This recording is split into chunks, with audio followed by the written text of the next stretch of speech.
오늘도 기도가 메마르게 느껴지셨나요? 성경을 펼쳐도 눈만 따라갈 뿐 마음에는 아무것도 와닿지 않으셨나요?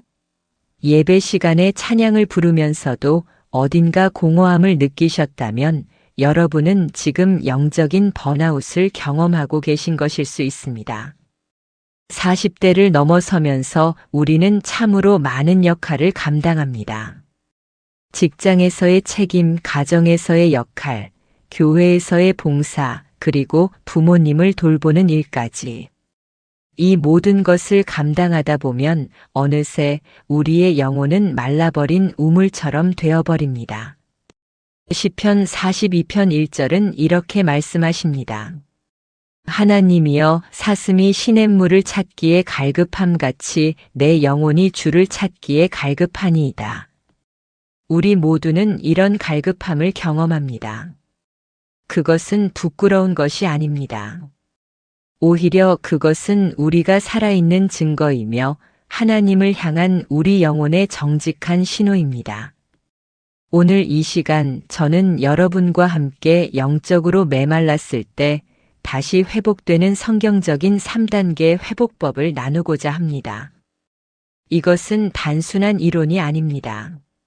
성경 속 믿음의 선배들이 실제로 걸어간 길이며 오늘날 우리도 똑같이 적용할 수 있는 실제적인 회복의 여정입니다.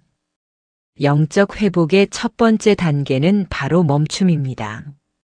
우리는 종종 영적으로 지쳐 있으면서도 계속해서 달려가려고 합니다. 더 많은 기도 제목을 붙들고 더 많은 봉사를 하고 더 열심히 신앙생활을 하면 이 메마름이 해결될 거라고 생각합니다.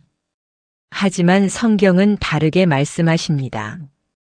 열왕기상 19장을 보면 엘리야 선지자의 이야기가 나옵니다. 그는 갈멜산에서 바알 선지자 450명과 맞서 싸워 승리했습니다. 엄청난 영적 승리였죠. 하지만 그 직후 이세벨 왕비의 위협을 받자 그는 완전히 무너져 내렸습니다. 엘리야는 로뎀나무 아래에 앉아서 죽기를 구했습니다. 여호와여 넉넉하오니 지금 내 생명을 거두시옵소서. 이것이 바로 영적 번아웃의 모습입니다. 위대한 선지자조차도 이런 경험을 했습니다. 그런데 하나님은 엘리야에게 무엇을 하셨을까요? 더 많은 일을 시키셨을까요? 아닙니다. 하나님은 그를 재우셨습니다. 그리고 천사를 보내 음식을 먹게 하셨습니다. 2번이나 말입니다. 하나님은 엘리야가 먼저 쉬고 먹고 회복되기를 원하셨습니다. 우리는 여기서 중요한 진리를 발견합니다.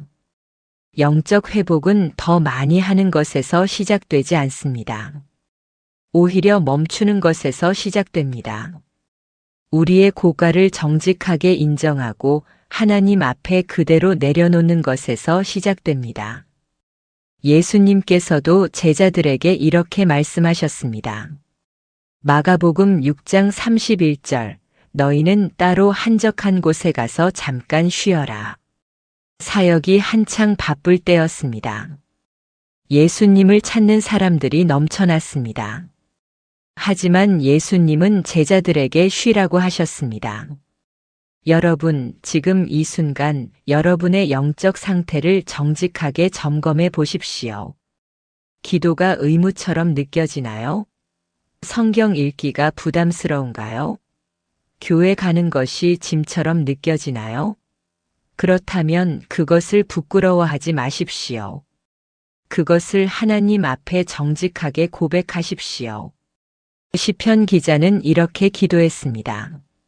내가 피곤하여 탄식함으로 밤마다 내 침상을 적시며 내 요를 눈물로 적시나이다. 이것이 정직한 신앙입니다. 우리의 연약함을 가장하지 않고 하나님 앞에 그대로 드러내는 것입니다. 멈춤의 단계에서 우리가 해야 할 구체적인 것들이 있습니다. 첫째, 불필요한 봉사를 내려놓으십시오. 모든 좋은 일에 다 참여할 필요는 없습니다. 하나님은 여러분이 번아웃 되기를 원하지 않으십니다.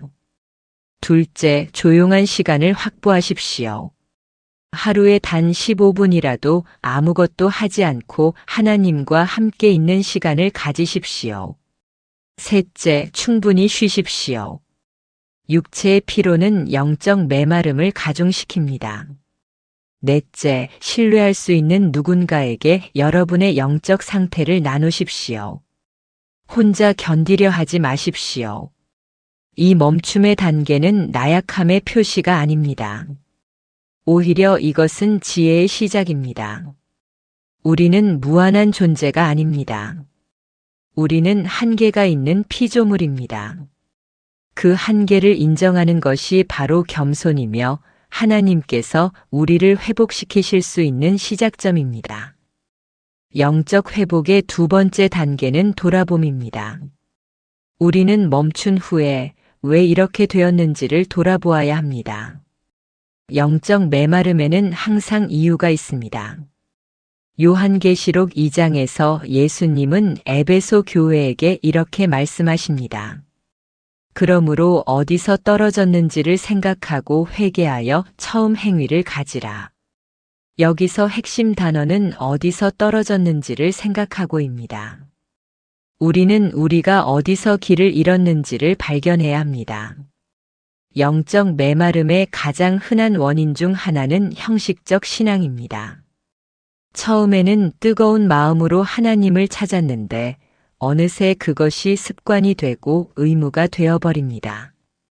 기도도 성경 읽기도 예배도 모두 체크리스트가 되어버립니다. 호세아 6장 6절에서 하나님은 이렇게 말씀하십니다. 나는 인애를 원하고 제사를 원하지 아니하며 번제보다 하나님을 아는 것을 원하노라. 하나님은 우리의 종교적 행위가 아니라 우리와의 관계를 원하십니다. 생각해 보십시오. 여러분이 배우자와의 관계를 형식적으로만 유지한다면 어떻게 될까요? 매일 아침 안녕이라고 인사하고 정해진 시간에 대화하고 의무적으로 함께 시간을 보낸다면 그 관계는 살아있다고 할 수 있을까요? 하나님과의 관계도 마찬가지입니다. 영적 메마름의 두 번째 원인은 죄의 영향입니다. 우리가 해결하지 않은 죄가 있을 때 그것은 하나님과 우리 사이에 막을 만듭니다. 이사야 59장 2절은 말씀합니다. 오직 너희 죄악이 너희와 너희 하나님 사이를 갈라놓았고 너희 죄가 그의 얼굴을 가리어서 너희에게서 듣지 않으시게 함이니라. 이것은 용서받지 못할 큰 죄만을 의미하지 않습니다. 우리가 정당화하고 있는 작은 불순종, 미루고 있는 용서, 숨기고 있는 쓴 뿌리, 이 모든 것이 우리의 영적 생명력을 서서히 고갈시킵니다. 다윗은 시편 32편에서 자신의 경험을 이렇게 고백합니다. 내가 입을 열지 아니할 때에 종일 신음함으로 내 뼈가 쇠하였도다. 주의 손이 주야로 나를 누르시오니 내 진액이 빠져서 여름 가뭄에 마름같이 되었나이다. 죄를 감추고 있을 때 우리의 영혼은 이렇게 메말라갑니다. 세 번째 원인은 영적 고립입니다. 히브리서 10장 25절은 모이기를 패하는 어떤 사람들의 습관과 같이 하지 말고 오직 권하여 그날이 가까움을 볼수록 더욱 그리하자라고 말씀합니다. 우리는 혼자서는 신앙을 지킬 수 없습니다. 코로나 이후 많은 성도들이 온라인 예배에 익숙해지면서 영적 교제가 약해졌습니다. 어려움을 나눌 형제 자매가 없고 함께 기도할 동역자가 없으면 우리는 서서히 고립되어 갑니다. 그리고 그 고립 속에서 영적으로 메말라 갑니다. 네 번째 원인은 세상과의 타협입니다. 야고보서 4장 4절은 경고합니다. 간음한 여인들아 세상과 벗된 것이 하나님과 원수됨을 알지 못하느냐 그런즉 누구든지 세상과 벗이 되고자 하는 자는 스스로 하나님과 원수되는 것이니라. 우리가 세상의 가치관을 따라가면 갈수록 하나님의 음성은 점점 작아집니다. 여러분, 지금 조용히 여러분 자신을 돌아보십시오. 여러분의 기도는 언제부터 형식적이 되었습니까? 해결하지 못한 죄가 있습니까? 용서하지 못한 사람이 있습니까? 영적으로 교제할 수 있는 믿음의 형제자매가 있습니까? 여러분의 삶에서 세상의 가치관과 하나님의 말씀 중 어느 것이 더 큰 영향을 미치고 있습니까? 이 질문들에 정직하게 답하는 것이 돌아봄의 단계입니다. 성령님께서 여러분의 마음을 비추시도록 허락하십시오. 시편 139편 23절과 24절의 기도를 드리십시오.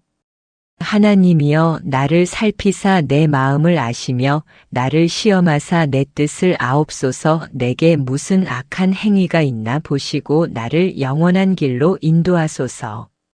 이 돌아봄이 자책으로 이어져서는 안 됩니다. 우리는 우리의 연약함을 발견하기 위해 돌아보는 것이 아니라 하나님의 치유하심을 경험하기 위해 돌아보는 것입니다. 의사가 병을 진단하는 것은 환자를 정죄하기 위함이 아니라 치료하기 위함입니다. 마찬가지로 우리가 영적 메마름의 원인을 발견하는 것은 하나님의 회복을 경험하기 위함입니다. 영적 회복의 세 번째이자 마지막 단계는 채움입니다. 우리는 멈추고 돌아본 후에 이제 다시 채워져야 합니다. 그런데 무엇으로 채워져야 할까요? 바로 하나님 자신으로 채워져야 합니다. 예레미야 2장 13절에서 하나님은 이렇게 탄식하십니다. 내 백성이 두 가지 악을 행하였나니 곧 그들이 생수의 근원되는 나를 버린 것과 스스로 웅덩이를 판 것인데 그것은 터진 웅덩이라 물을 가두지 못하느니라. 우리의 문제는 갈증이 아닙니다. 우리의 문제는 잘못된 곳에서 물을 마시려 한다는 것입니다. 우리는 생수의 근원이신 하나님을 버리고 터진 웅덩이에서 물을 마시려 합니다. 성공에서, 인정에서, 물질에서, 관계에서, 그리고 심지어 종교적 활동에서 만족을 찾으려 합니다. 예수님은 요한복음 4장에서 사마리아 여인에게 이렇게 말씀하셨습니다. 내가 주는 물을 마시는 자는 영원히 목마르지 아니하리니 내가 주는 물은 그 속에서 영생하도록 솟아나는 샘물이 되리라. 예수님 자신이 그 생수이십니다. 그렇다면 어떻게 이 생수로 우리 영혼을 채울 수 있을까요? 첫째, 말씀으로 돌아가야 합니다. 하지만 이전과는 다른 방식으로 말씀을 읽어야 합니다. 의무감으로 읽지 마십시오. 정보를 얻기 위해 읽지 마십시오. 하나님을 만나기 위해 읽으십시오. 시편 119편 103절은 말씀합니다. 주의 말씀의 맛이 내게 어찌 그리 단지요 내 입의 꿀보다 더하니이다. 말씀이 달게 느껴지려면 천천히 읽어야 합니다. 한 구절을 붙들고 묵상해야 합니다. 예를 들어 시편 23편 1절 여호와는 나의 목자시니 내게 부족함이 없으리로다를 읽는다면 서둘러 다음 구절로 넘어가지 마십시오. 이 한 구절을 하루 종일 붙들고 묵상하십시오. 여호와는 나의 목자시니에서 나이를 강조해 보십시오. 하나님이 바로 나의 목자이십니다. 내게 부족함이 없으리로다를 천천히 선포해 보십시오. 둘째, 기도를 회복해야 합니다. 하지만 새로운 방식의 기도가 필요합니다. 요구하는 기도가 아니라 대화하는 기도입니다. 형식적인 기도가 아니라 정직한 기도입니다. 시편 62편 8절은 말씀합니다. 백성들아 시시로 그를 의지하고 그의 앞에 마음을 토하라. 하나님은 우리의 피난처시로다.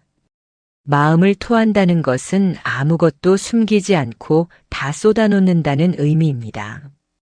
하나님께 여러분의 두려움을 말씀드리십시오. 여러분의 실망을 말씀드리십시오. 여러분의 분노조차도 말씀드리십시오. 시편의 기자들은 그렇게 했습니다. 그들은 하나님께 어찌하여라고 질문했습니다. 그들은 자신의 고통을 숨기지 않았습니다. 그리고 기도할 때 침묵의 시간을 가지십시오. 우리는 너무 많이 말하고 너무 적게 듣습니다. 하나님께 말씀드린 후에 조용히 하나님의 음성을 기다리십시오. 셋째, 예배를 회복해야 합니다. 예배는 단순히 교회에 가서 찬양하고 설교를 듣는 것 이상입니다. 예배는 우리의 삶 전체가 하나님께 드려지는 것입니다. 로마서 12장 1절은 말씀합니다. 그러므로 형제들아 내가 하나님의 모든 자비하심으로 너희를 권하노니 너희 몸을 하나님이 기뻐하시는 거룩한 산 제물로 드리라. 이는 너희가 드릴 영적 예배니라. 여러분의 일상이 예배가 되어야 합니다. 설거지하면서, 출근하면서, 일하면서, 자녀를 돌보면서 그 모든 순간에 하나님을 의식하십시오. 하나님께 영광을 돌리십시오. 이것이 진정한 예배입니다. 넷째, 교제를 회복해야 합니다. 전도서 4장 9절과 10절은 말씀합니다. 두 사람이 한 사람보다 나음은 그들이 수고함으로 좋은 상을 얻을 것임이라. 혹시 그들이 넘어지면 하나가 그 동물을 붙들어 일으키려니와 홀로 있어 넘어지고 붙들어 일으킬 자가 없는 자에게는 화가 있으리라. 신앙의 동역자를 찾으십시오. 함께 기도할 수 있는 사람, 여러분의 영적 상태를 나눌 수 있는 사람, 서로 격려하고 권면할 수 있는 사람을 찾으십시오. 혼자서는 오래 견딜 수 없습니다. 다섯째, 섬김을 회복해야 합니다.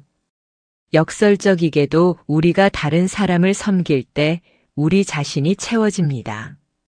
잠언 11장 25절은 말씀합니다. 구제를 좋아하는 자는 풍족하여질 것이요 남을 윤택하게 하는 자는 자기도 윤택하여지리라.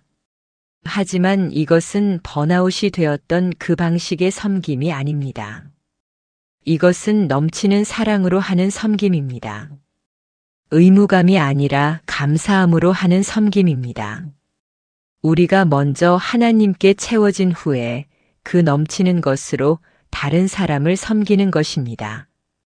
여섯째, 감사를 회복해야 합니다. 데살로니가전서 5장 18절은 명령합니다. 범사에 감사하라. 이것이 그리스도 예수 안에서 너희를 향하신 하나님의 뜻이니라. 감사는 우리의 관점을 바꿉니다. 영적으로 메말랐을 때 우리는 모든 것을 부정적으로 봅니다. 하지만 의도적으로 감사를 선택할 때 우리의 시각이 달라집니다. 매일 3가지씩 감사 제목을 적어 보십시오. 처음에는 억지로 하는 것처럼 느껴질 수 있습니다. 하지만 계속하다 보면 여러분의 마음이 변화되는 것을 경험하게 될 것입니다. 일곱째, 인내해야 합니다. 영적 회복은 하루아침에 일어나지 않습니다. 씨앗을 심고 나무가 자라는데 시간이 걸리듯 우리의 영혼이 다시 회복되는데도 시간이 필요합니다. 갈라디아서 6장 9절은 격려합니다. 우리가 선을 행하되 낙심하지 말지니 포기하지 아니하면 때가 이름에 거두리라. 포기하지 마십시오. 당장 변화가 보이지 않아도 계속 하나님의 음성을 찾으십시오. 계속 말씀을 읽으십시오. 계속 기도하십시오. 이사야 40장 31절은 약속합니다. 오직 여호와를 앙망하는 자는 새 힘을 얻으리니 독수리가 날개치며 올라감 같을 것이요 다른 박질하여도 곤비하지 아니하겠고 걸어가도 피곤하지 아니하리로다. 여러분이 지금 느끼는 메마름은 영원하지 않습니다. 하나님은 여러분을 회복시키실 것입니다. 다만 여러분이 해야 할 일은 생수의 근원이신 하나님께로 돌아가는 것입니다. 다른 어떤 것으로도 다른 어떤 사람으로도 여러분의 영혼을 채울 수 없습니다. 오직 하나님만이 여러분의 목마름을 해결하실 수 있습니다. 사랑하는 여러분, 오늘 우리는 영적 번아웃에서 회복되는 세 가지 단계를 살펴보았습니다. 멈춤, 돌아봄, 그리고 채움. 이것은 단순한 방법론이 아닙니다. 이것은 하나님께서 성경을 통해 우리에게 보여주신 회복의 길입니다. 엘리야는 이 과정을 통해 다시 일어섰습니다. 그는 호렙산에서 하나님을 만났고 다시 사명을 감당할 힘을 얻었습니다. 다윗도 깊은 죄와 고통의 시간을 지나 다시 회복되었습니다. 베드로도 예수님을 부인한 후 깊은 절망에 빠졌지만 부활하신 예수님을 만나 다시 회복되었습니다.